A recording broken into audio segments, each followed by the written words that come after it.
Welcome to Chillin' 101. We hope this video helps.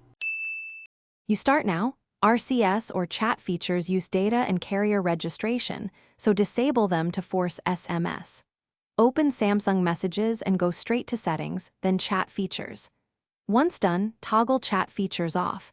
This unregisters your device from RCS. Make sure you're not mid-registration. If you are, cancel and wait 10-20 seconds. Then back out and prepare to set SMS as the default transport immediately, so messages fall back correctly.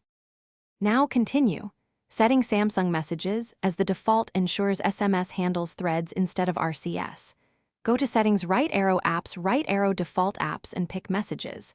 Next, force stop the app and clear its cache to remove cached RCS state.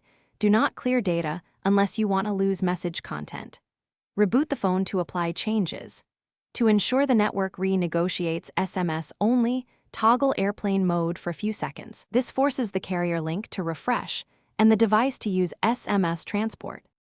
Finish by validating. Send a test SMS to someone who doesn't use RCS and confirm it sends as SMS. If it still tries RCS, check Messages shows chat features off and Samsung Messages is default. Make sure the SMS Service Center number is correct in settings. Wrong SMSC prevents delivery. Troubleshooting tip. If problems persist, reset network settings or ask your carrier to disable RCS on your account. This is the single most effective fix when the device keeps re-registering. Thanks for watching. Consider subscribing if we helped you.